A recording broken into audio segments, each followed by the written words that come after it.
let me remind you how we have been going through all the chapters. I am the dream character. I, the dream character, have realized that this world is the cause of my misery at first. Then I started realizing, no, it's not this world that is the cause of my misery. It is my own mind that is the cause of my misery. Then slowly I progressed to a point where I said that my mind is the cause of my misery, but one by one, letting go of negativity of my mind will take me eons. There has to be something more. That's when you drop your Dvaitam practices and you look for something more. That's when you want to recognize your own true nature. So now, you start walking the path of Advaita.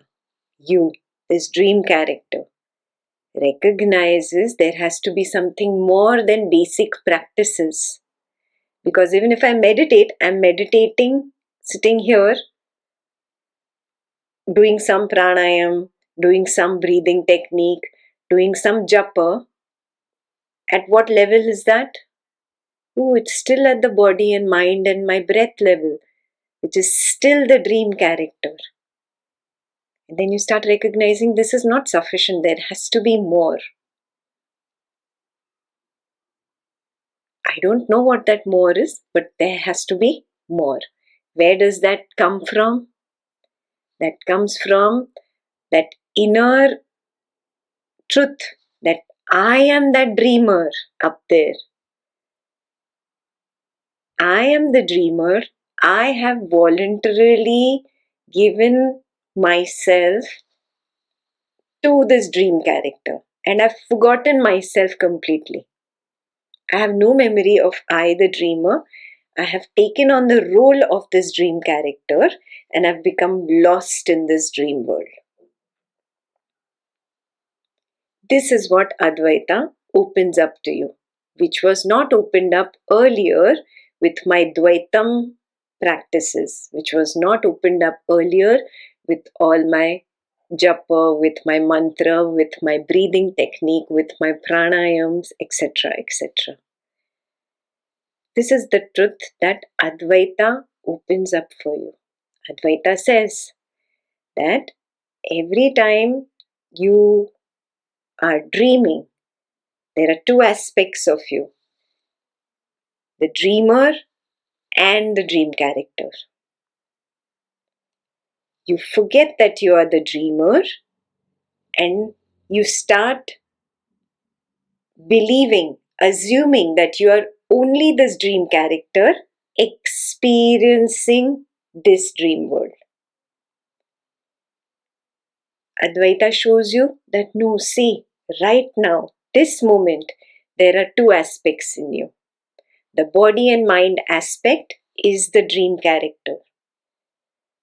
And it functions automatically, like a program which runs automatically. There is something beyond which only knows what the body and mind are doing. That something beyond, that witness, is that dreamer. So wake up to that level of your own true self. Wake up to that. That is the message of Advaita Vedanta. And all Advaita meditations are only in this one single direction. You have forgotten yourself. You have assumed to become this dream character. Now, wake up, recognize, go beyond the body-mind complex of the dream character.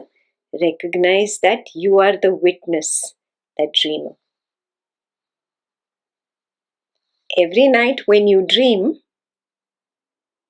there are moments when you recognize that you are just dreaming, you're watching a movie.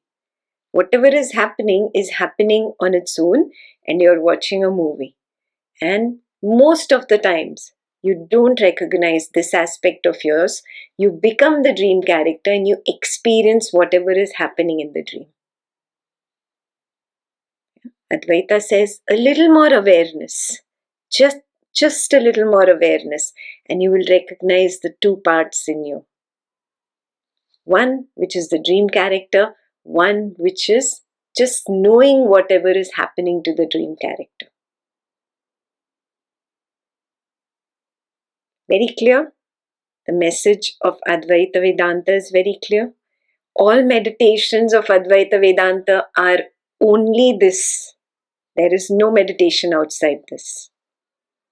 It doesn't matter if Nisargadatta Maharaj calls it Nisarga Yoga, if Adi Shankaracharya calls it seer and seen, which is Drig Drishyam. It doesn't matter what the name is. Ramana Maharshi calls it following the I thought. The name does not matter. Every Advaita Vedanta meditation has only one goal, that this dream character wakes up to his true nature. Simple. Every Dvaitam path meditation is only limited to the body and mind of this dream character. Whether this dream character sits and does japa, keep doing japa. Will you wake up to your true nature that you are the dreamer? No. How will just by doing japa you wake up? Not possible. Okay, you sit and breathe. Breathe in this rhythm, breathe in that rhythm. Breathe. Will you wake up to that truth? No, you won't wake up to that truth. Do yoga postures. Again, it is directed at the body level of this dream character. Zillion yoga postures. Will you wake up to your true nature of being the dreamer? No. Now, do you see the difference? You cannot wake up without the right instruction. Not possible. Very clear? Dvaitam path meditations and Advaitam path meditations are very, very clear. The difference is clear. Okay. Now we will begin the chapter with this understanding. Chapter 6, Meditation. Questioner. All teachers advise to meditate. What is the purpose of meditation? Maharaj. We know the outer world of sensations and actions, but of our inner world of thoughts and feelings, we know very little. So we are lost in this external world of people, situations and things. We know a lot about this, but we know very little about this dream character, this body-mind complex, and its own mind, its own thoughts, its own feelings, its own sensations.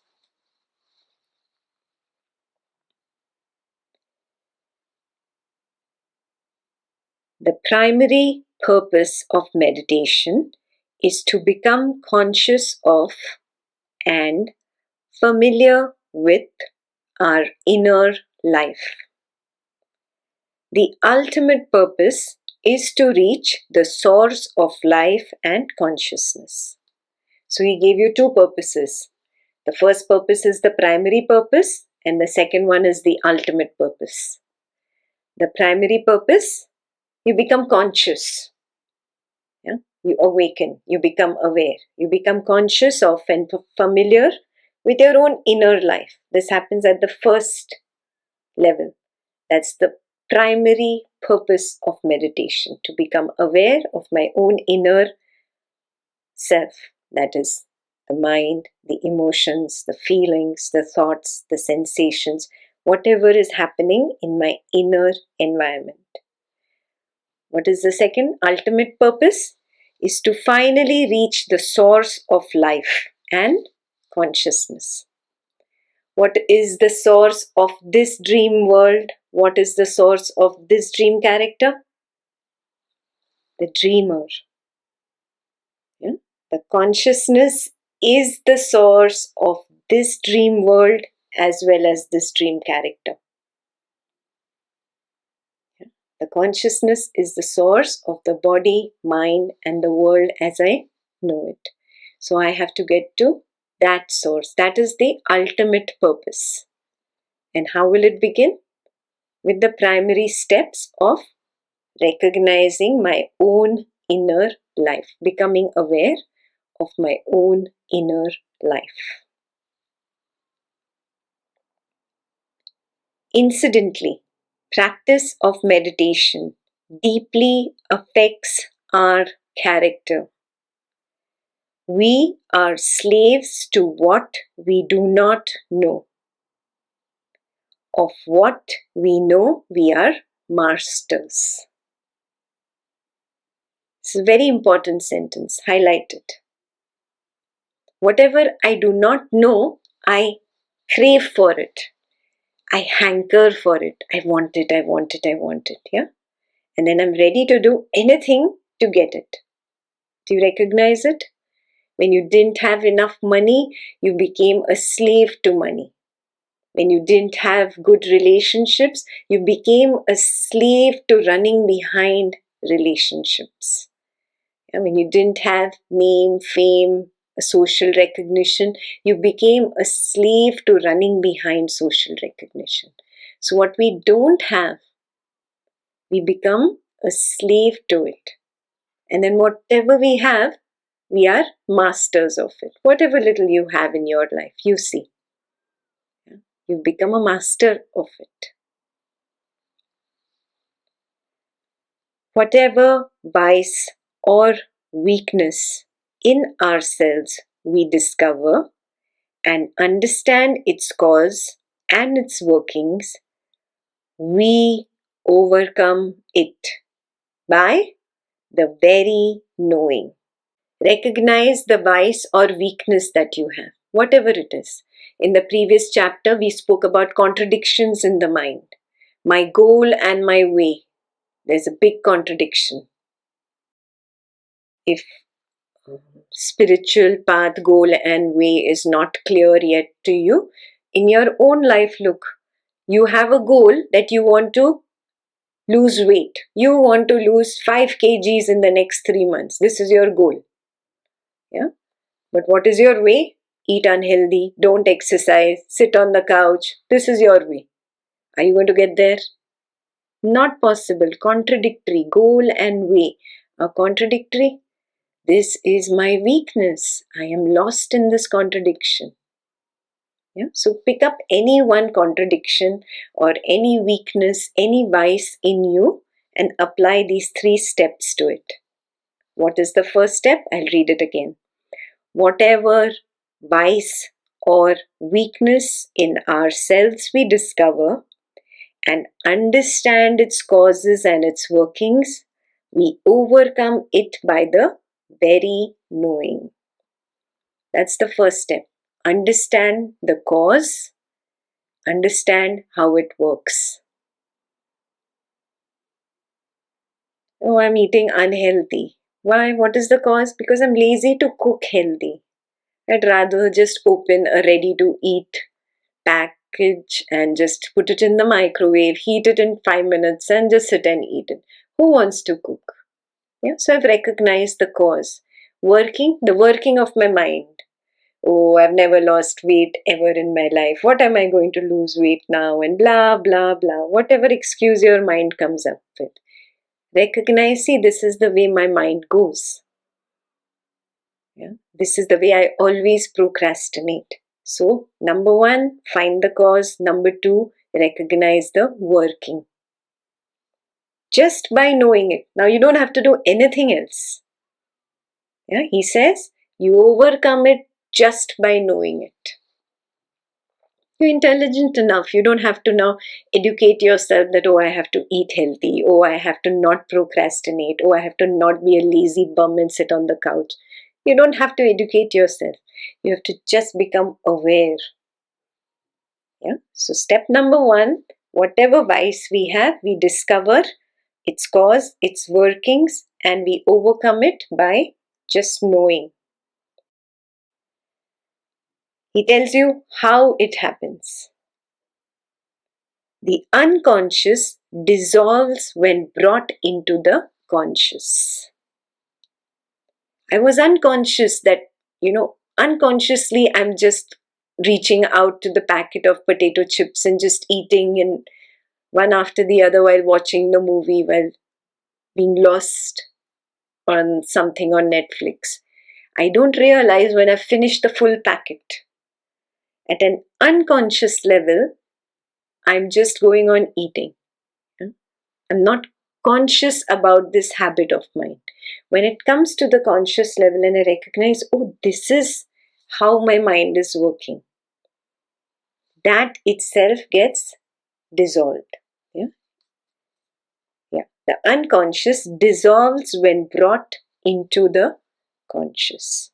Now, see, I'm giving you a very simple example. You have to work on your hatred, your anger, your jealousy, all those vices that are hidden within. That is the only way you will be able to really come to this point where from the unconscious it moves to the conscious and gets dissolved. More than others, we fool ourselves. So recognize when you are fooling your own self. Clear? So please take this down as homework from this chapter. Recognize my own weaknesses, whatever they are. Whatever. Anger, hatred, lust, continuously lost in sexual thoughts, continuously lost in thoughts of why she did that, why he did that, continuously lost in jealousy of why that person has this and I don't have this, constantly criticizing people. There could be so many vices, you check. Yeah? Or constantly beating your own self up. I am only rubbish, I am bakwas, everybody is good, I am bad, blah, blah, blah. You recognize your vice or weakness this week, and you recognize the cause and how it works. And just by knowing it, you see how that bringing from the unconscious to the conscious level dissolves it. Clear? The dissolution of the unconscious releases energy. The mind feels adequate and becomes quiet. In the Marathi book, it's not mind becomes adequate, it is mind becomes content because of the release of energy. Why? All this energy is required in hiding things from myself. I push things under the carpet again and again and again. Have you noticed you do that? Even when some of your own weakness comes in your face, you just push it. Oh, it's okay, it's okay. And you don't want to accept it. You don't face it.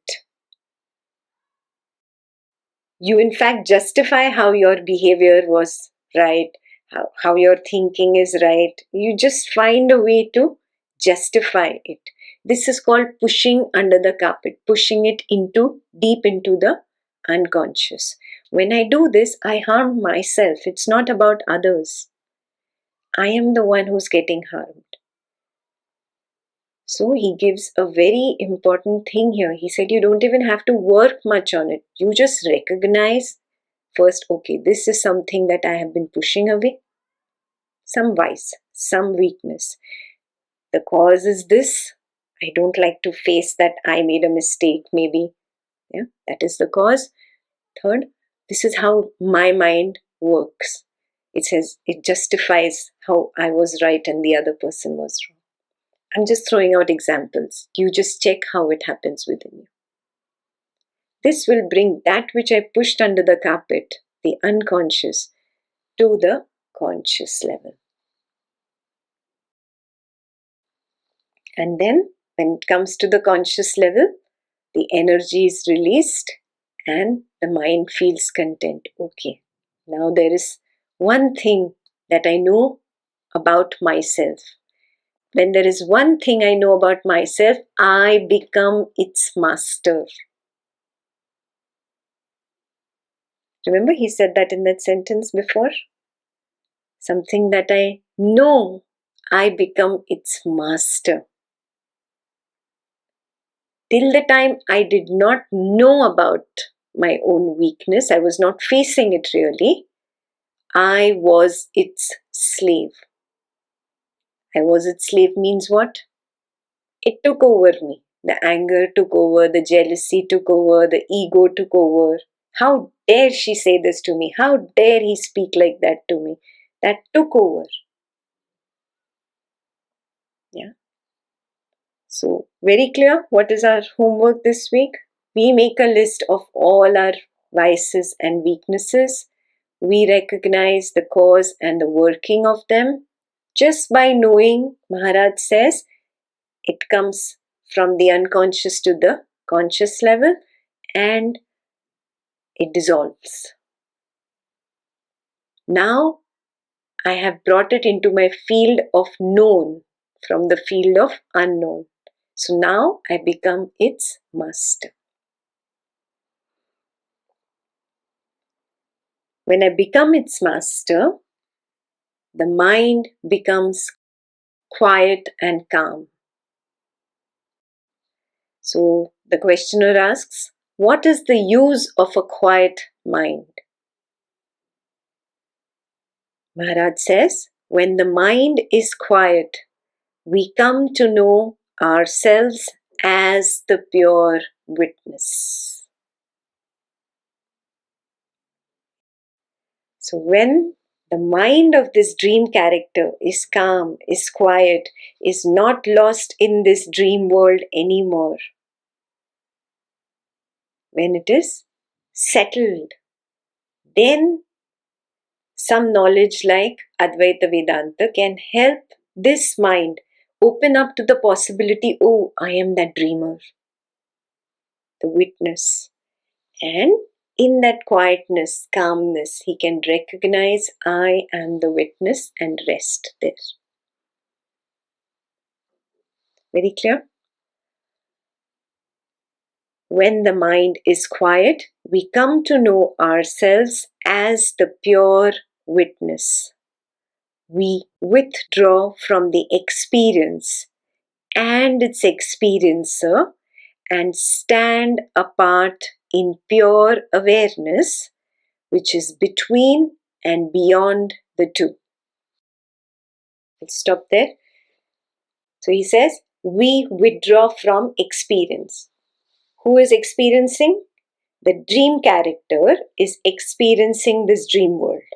So the dream character is the experiencer. This dream world is the one that is experienced. The dreamer up there, that is actually just the witness of this dream, but he's forgotten that he's the witness of the dream and he's become one with the experiencer. He has got consumed with the experiencer. He feels he's this dream character and he's experiencing this dream world. So Maharaj says, when the mind is quiet, what happens?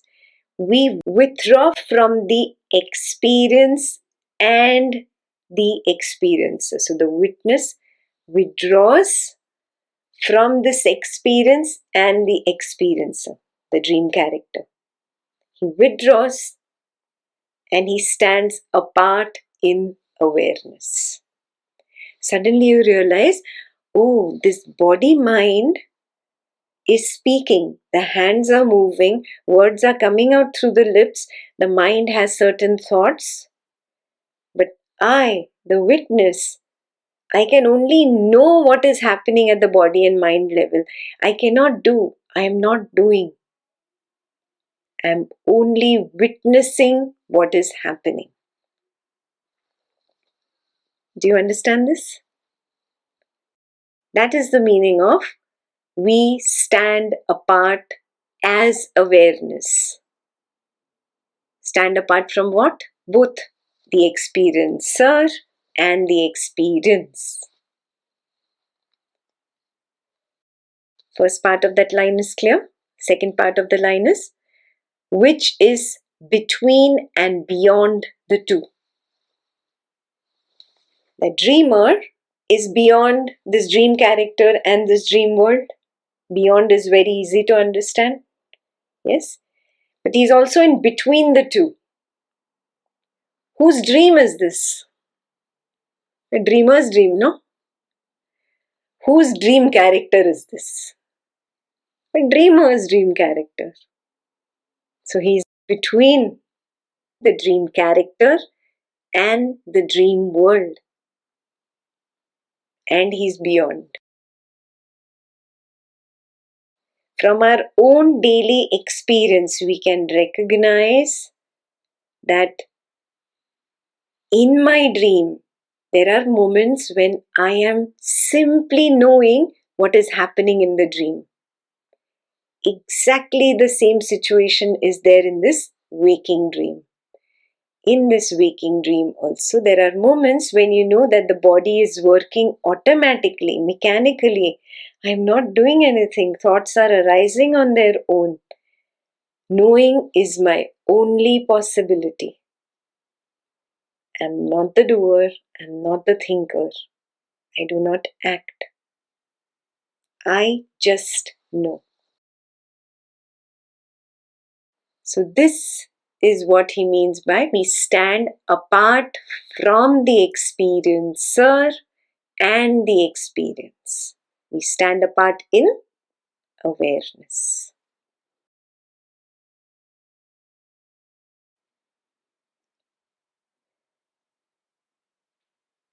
We withdraw from the experience and the experiencer and stand apart in pure awareness, which is between and beyond the two.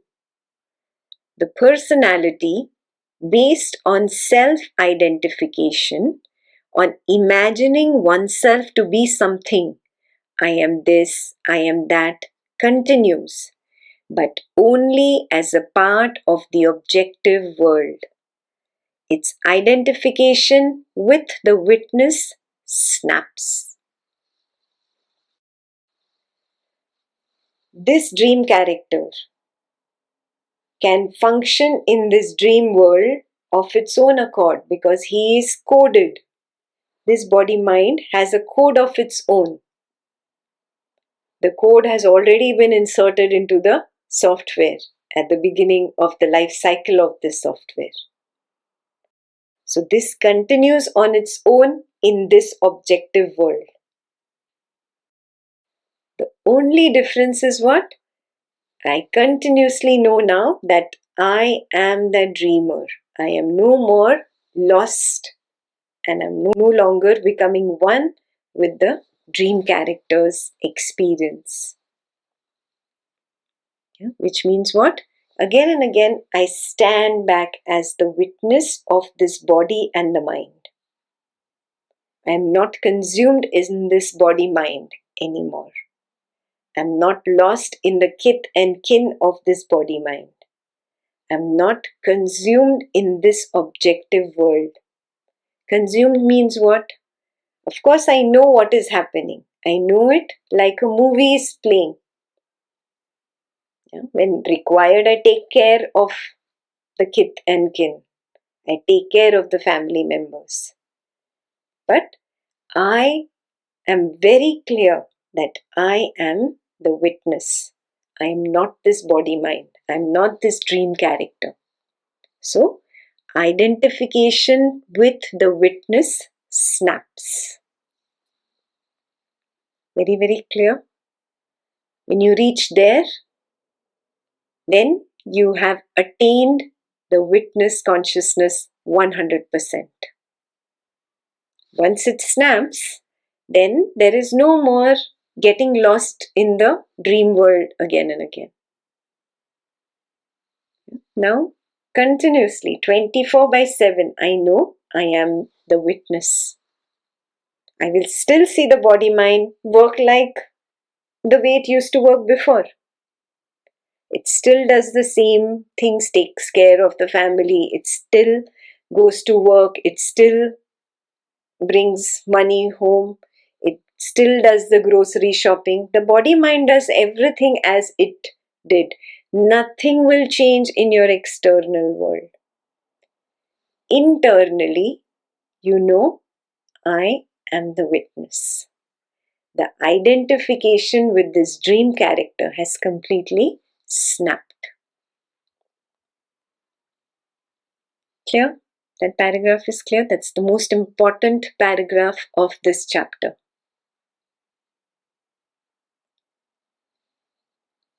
This is the reason why we meditate. There is no other reason for meditation. This is the reason why we meditate.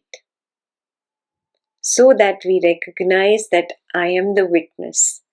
The moment I recognize I am the witness, suffering drops. Then 24/7, I am in the same equanimous mode, the same straight line of equanimity. I don't get excited with some major attainment or achievement. I don't get depressed with some loss. I have a straight line of equanimity. This is the only reason for meditation. Now we can read further. As I can make out, I live on many levels, and life on each level requires energy. The self, by its very nature, delights in everything, and its energies flow outwards. Is not the purpose of meditation to dam up the energies on the higher levels, or to push them back and up so as to enable the higher levels to prosper also? What is he talking about? All your chakra meditations, all the meditations, Kundalini, where you try to pull up your energy from the base of the spine to the top of the head, where you try to bring all your energies channelized and take them up. So that is the questioner. He's come from the Dvaitam path.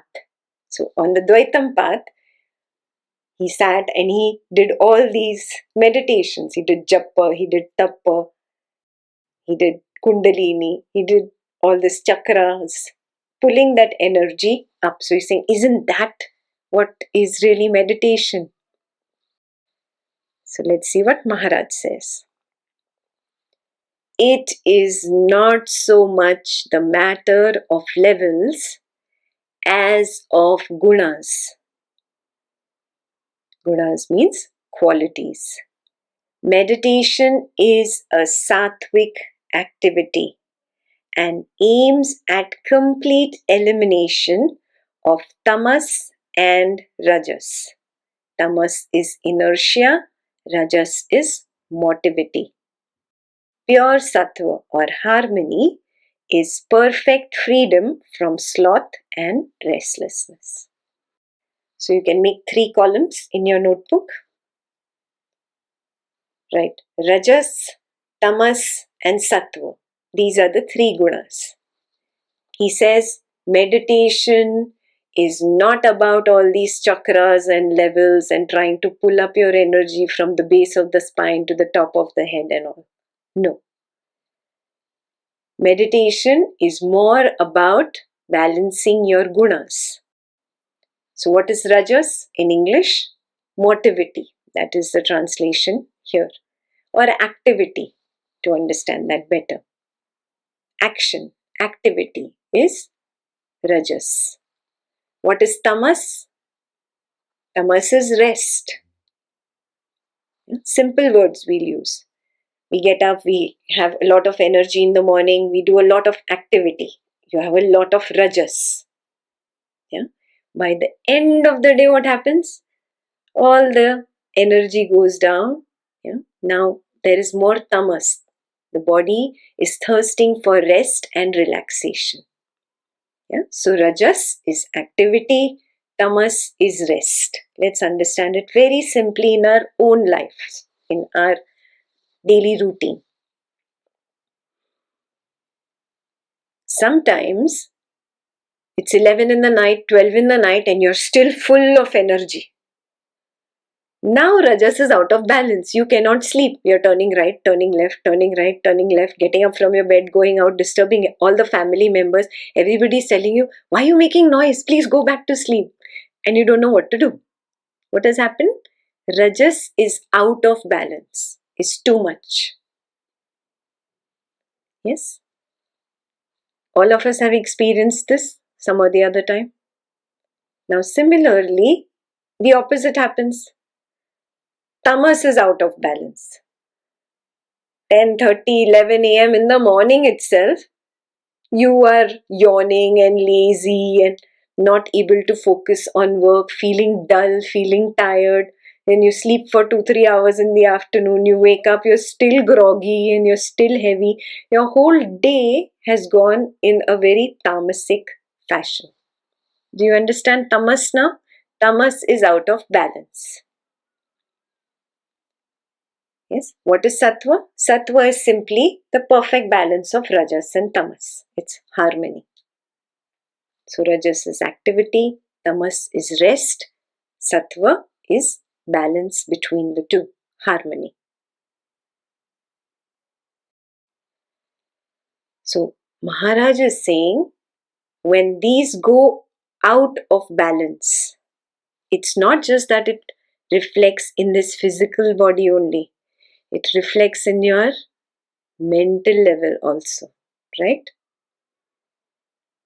When you're too tamasic, you're so restless even at the mind level. You're agitated, you get angry quickly, you get upset very quickly, you were very disappointed with your kids and with your family members, you're constantly criticizing. You see all these things? This is extra rajas at the mental level. Tamas at the mental level, you're just not interested in any work. There's lack of enthusiasm in life itself. Everything is bad. Everything is negative. You sneeze and immediately you start thinking, oh, I have COVID. I'm going to be COVID positive. Oh, finish. This is the end of the world. I'm going to die. And then you go on and on and on with all your morose thoughts and become Devdas of the house. Oh, I'm going to die. I'm going to die. Yeah. So you see, tamas is out of balance and this is affecting at the mental level. So what is Maharaj saying? This is what affects your life. Your rajas and tamas, when it goes out of balance, that is where problems happen with the spouse, with the parent, with the kids, with the neighbors. You get into drama and then you beat yourself up. Oh, why did I get into drama? And the whole chain, vicious cycle continues. So Maharaj is saying it is more about balancing of gunas, taking care of your gunas, than bothering about the energy levels. Very clear? Meditation is a sattvic activity and aims at complete elimination of tamas and rajas. Please highlight complete elimination.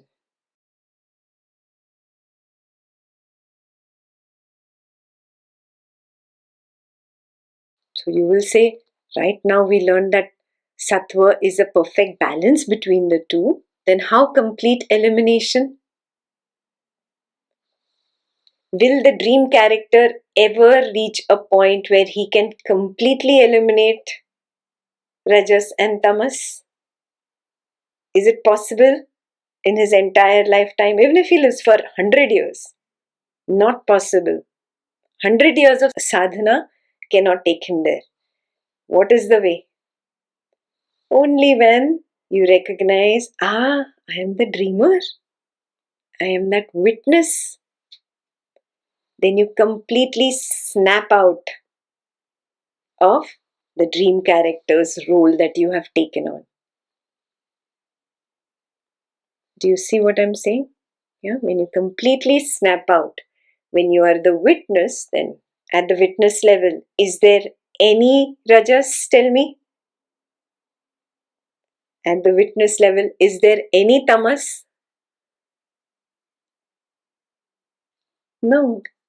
So that is the complete elimination, only possible with Advaita Vedantic meditation, which leads you to the point of snapping out and standing apart as the witness, as the awareness. Not possible with any Dvaitam, Pranayam or Yoga or any energy level shifts, any breath technique, any mantra meditation. Extremely clear? Yes, your meditation, if targeted at this body mind, can never lead to the complete elimination of rajas and tamas. Only when meditation is targeted to have the witness stand apart from the body mind, then only can you attain complete elimination of rajas and tamas. And what happens once there is no rajas and no tamas? There is no sukha, no dukkha, no pain, no pleasure. Yeah? You attain a complete straight line equanimity. And that is the meaning of peace. That is your true nature.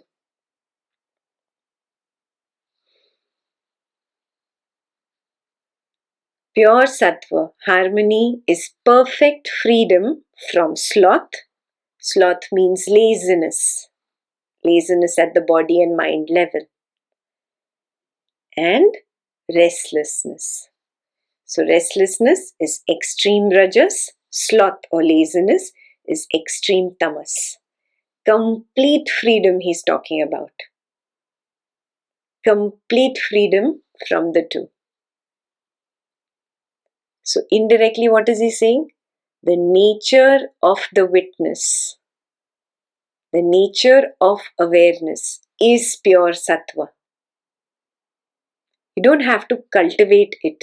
You don't have to manufacture it. You don't have to work to get it.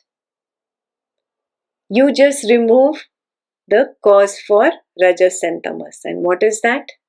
Very clearly recognize, I am the witness of this body and mind. Yeah? If the mind is lost in a lot of negativity, then take one step down. And he said that bring it from the unconscious level to the conscious level. Become the master of whatever the vice or the weakness is. Once you become a master, the mind will calm down. Once it is calm, again take that step back. Go one level higher now. Take the step back from the mind and be the witness of the mind.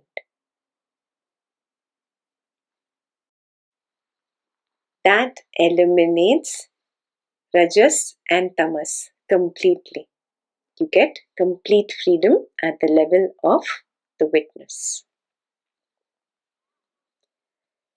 So the questioner is still not clear about it. He asks, how to strengthen and purify the sattva? Maharaj says, the sattva is pure and strong always. It is like the sun. It may seem obscured by clouds and dust, but only from the point of view of the perceiver. Deal with the causes of obscuration, not with the sun. Who is the perceiver? This dream character is the perceiver. From his point of view, oh, there is so much restlessness, there's so much problems, there's so much whatever, tamas or rajas, depending which way your mind is leaning. All that is an obscuration. Obscuration means it does not let me see the sun. It does not let me see that I am the witness. Because this perceiver's vision is obscured, he cannot see that he is the dreamer. So Maharaj says, okay, now work on what is obscuring your vision, whatever it is. It is your own mind. It is not these external people. It is not this external world. It is my own mind that is an obscuration.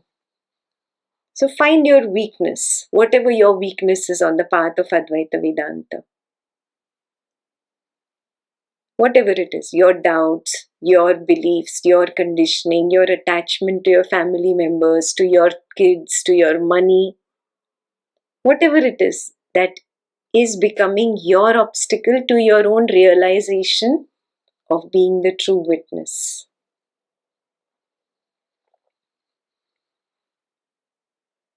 He says, deal with the causes of obscuration, not with the sun. What is the sun here? The witness consciousness. The witness is always pure, it is always strong. It is like the sun. So questioner asks, what is the use of sattva?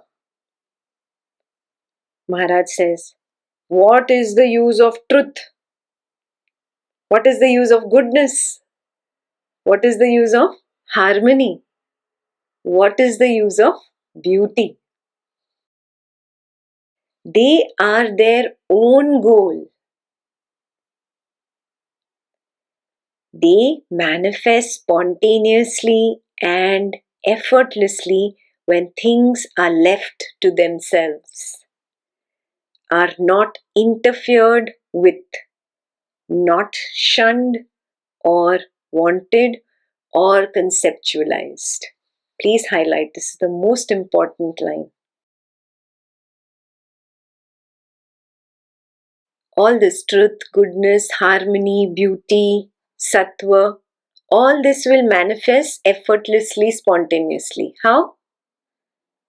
When things are left to themselves. When will you be able to leave things to themselves? When you truly recognize that I am the witness, I cannot do. I am not the doer. It's not that I do not do or do not want to do. I cannot do. Take your mind back to a dream you had last night. You were dreaming. Whatever the dream character was going through, his situation he was going through. Could you do anything about that? You only knew what is happening to the dream character. You could not even change what was happening. Could you?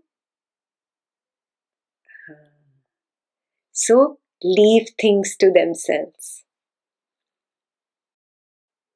Things will take care of themselves.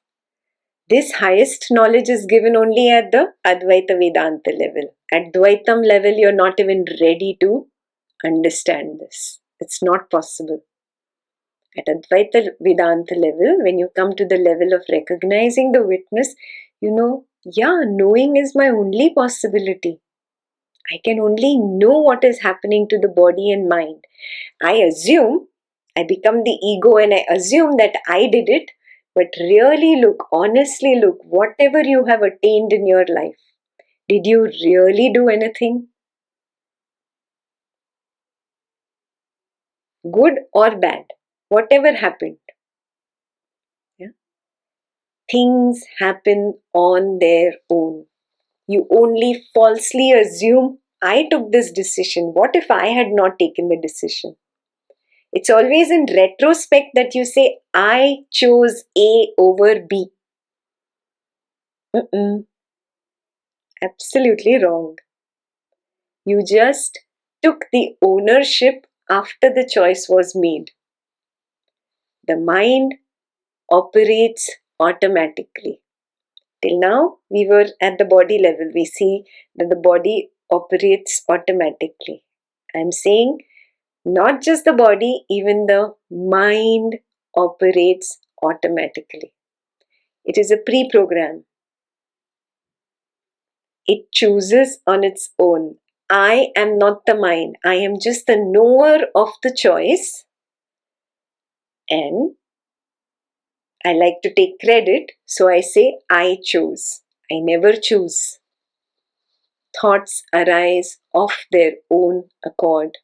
I only know after they have arisen.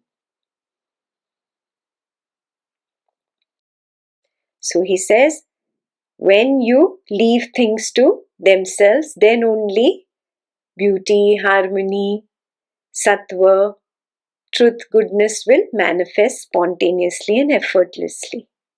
When things are not interfered with, not shunned. Shun means, no, I don't like this, I don't want this. This is shunning. Yeah? And not wanted. Wanted means, I want this, this only should happen. Nothing else should happen, this should happen. This is wanting. So don't get into craving, don't get into aversion, don't get into even doership that I have to do something. Just be the witness. Recognize it is anyway automatically happening. It always was like that. From the beginning, I always jumped in and assumed that I took the decision. I did this. Or I missed that opportunity. That was also not in your hands. Yeah? Wake up to this truth. This is homework number 2 for the week. Most important for you.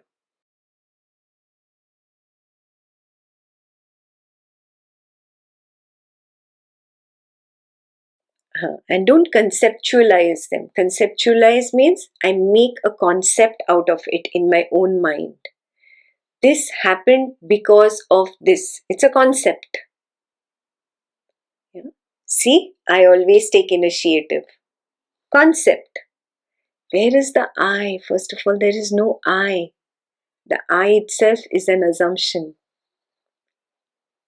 Yeah? So don't conceptualize. Just let things be.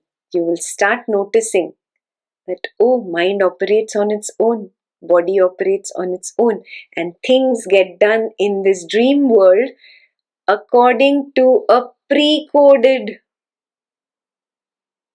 script. Where is the script coming from? The dreamer. The dream character only assumed later on that he did it. How can the dream character do anything on his own? It is all pre-scripted by the dreamer's mind. Yes.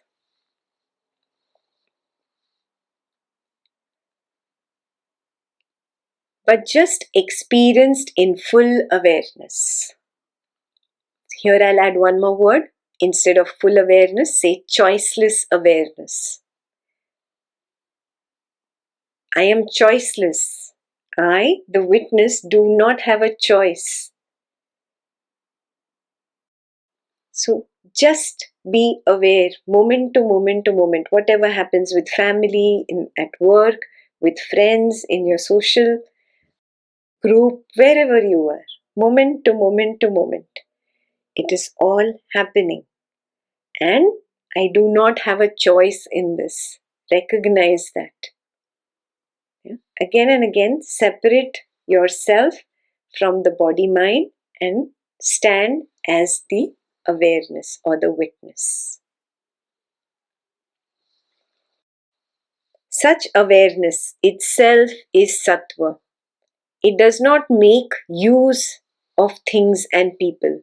It fulfills them. The dreamer's mind is not making use of this dream world. In fact, it is the dreamer's mind that is giving birth to this entire dream world and this dream character. It fulfills the dream character as well as this dream. The dreamer's mind is the awareness, is the consciousness, the choiceless awareness. That is who I am.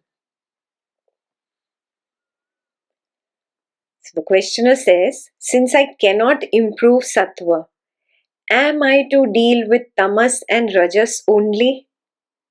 How do I deal with them? Maharaj agrees on that. You can only deal with Rajas and Tamas. You cannot do anything about Sattva. So Maharaj says, by watching their influence in you and on you, be aware of them in operation. Watch their expressions in your thoughts, words, and deeds.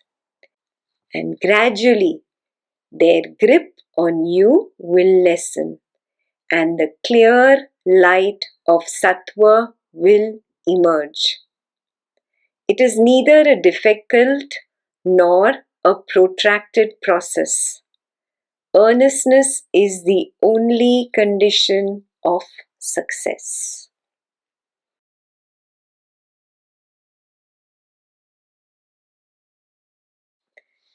So he's saying what? Watch their influence. What is the meaning of watch? When you watch something, when you watch a movie, you usually start judging the actors, the characters. You have a preconceived idea. Yes? That is not the kind of watching that Maharaj is advising. Yeah? Instead of watching, please put just be choicelessly aware of them. So, what is the meaning of choiceless awareness? No judging, no conceptualizing, no creating ideas, just watching, just being aware, choicelessly aware of this thought that arose in me. This is a Rajasic thought. I recognize right now my Rajas is very high. Yeah, I am just aware, choicelessly aware. Watch how it came up, watch how it works. Means it is how it is in operation. Be aware of them in operation. Means how it is working. And see how the same thing expresses in your thoughts and in your speech. Yeah? You be very careful in your observation of them. Pure observation. Devoid of prejudice, devoid of any labels. Please don't start labeling yourself, I'm this kind of a person, I'm that kind of a person. No. No labels, no concepts, no judgments, no criticizing yourself. Just choicelessly aware, see this thought arose on its own. This is the way the thought manifests at the mind level. This is the way the thought got converted to speech, and I spoke to the family member like that. And see, this is the way the thought actually manifested as into action.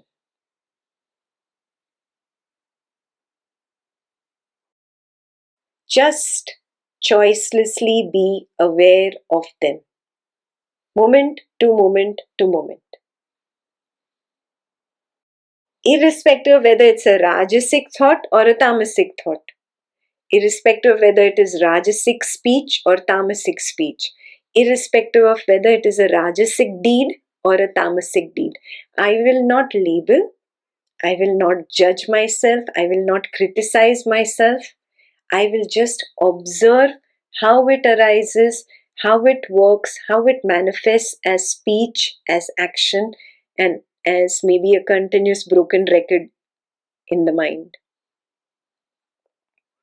Just by knowing it, Maharaj says, you will become the master of that. From the unconscious, it will come to the conscious. You just be conscious of it again and again and again, because it's going to happen many times. So, gradually what will happen? Its grip will lessen on you. Hindi में बोलते हैं ना, उसकी पकड़ कम हो जाएगी. Its grip on you, which is like it's holding on to you, whatever it is. Maybe the habit of being angry with your spouse or your kids, or the habit of constantly complaining, or the habit of just not disliking the neighbor, whatever it is, it has a strong grip on you. That will lessen. and the clear light of sattva will emerge. That will happen automatically. You don't have to do anything because the clear light of sattva is beyond it.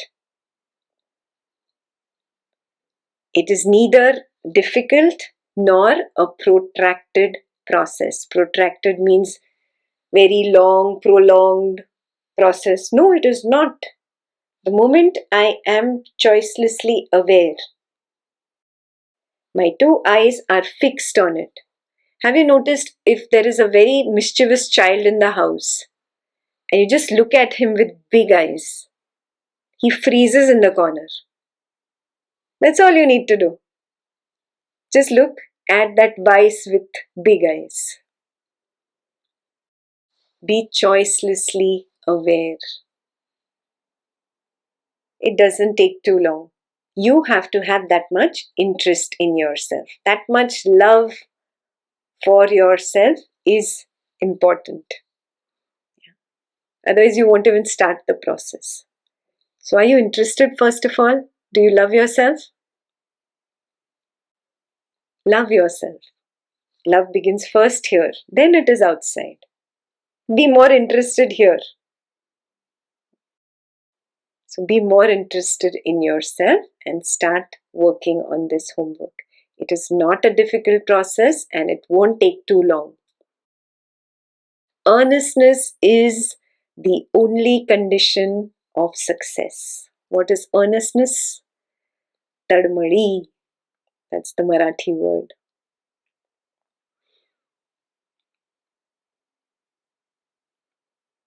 I have to know myself. This is my number one priority. Come what may. This is earnestness. This is Tadmadi.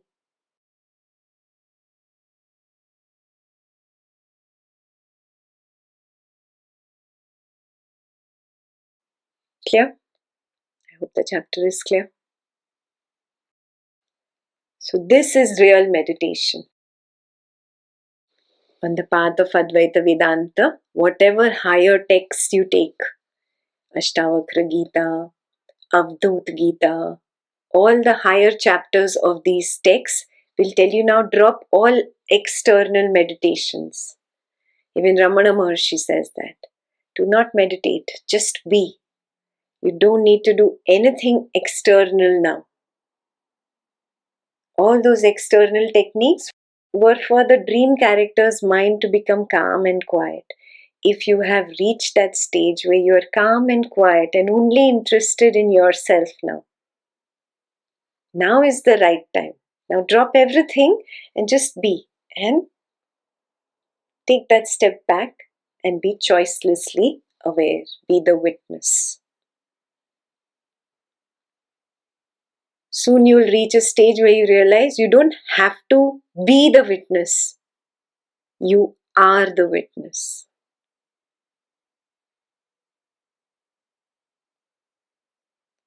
You cannot not be the witness. That option is only not there. But that happens later on. For some of us, we are still beginning, we are not there. For some of us, we are somewhere at the cusp where we recognize it and then we still keep slipping. And some of us have already recognized it. That's true. I cannot be anything else but the witness.